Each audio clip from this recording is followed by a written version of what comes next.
একটা কনস্পিরেসি করে শ্রমিকদের পাওনা না দেওয়ার জন্য গভর্নমেন্ট যে এসআরএ জারি করলো, সেই এসআরওর এগেনস্টে 2011 সালে তারা মামলা করে।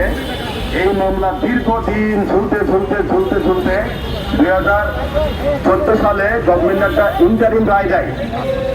তাতে গ্রামীণফোন মূল অ্যামাউন্ট দিয়ে দেয়, অর্থাৎ প্রিন্সিপাল অ্যামাউন্ট দিয়ে দেয়।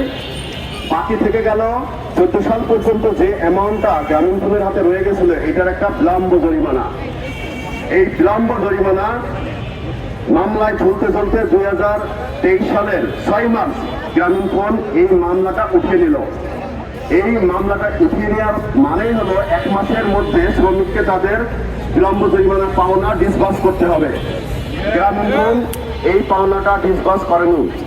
একটা ক্রিমিনাল কোম্পানি, একটা দানব কোম্পানি, বাংলাদেশের সবচেয়ে প্রফিটেবল অর্গানাইজেশন, এই প্রতিষ্ঠান ইন দ্য মিন টাইম আরো কিছু ভয়াবহ ঘটনা ঘটিয়েছে। সেটা হলো এই বিগত কয়েক বছরে তারা 3360 জন এমপ্লয়িকে চাকরিচ্যুত করে অত্যন্ত অন্যায়ভাবে এবং নির্মমভাবে। আজকে আপনাদের সামনে যারা উপস্থিত হয়েছে, সারা বাংলাদেশে এরকম নিপীড়িত উৎপীড়িত 3360 জন এমপ্লয়ের একটা কিছু অংশ তারা আজকে উপস্থিত হয়েছে। কোন দাবিতে?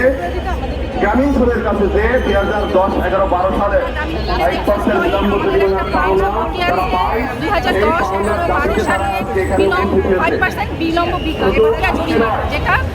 এই পাওনাটা গ্রামীণফোন অত্যন্ত অনৈতিকভাবে বাংলাদেশের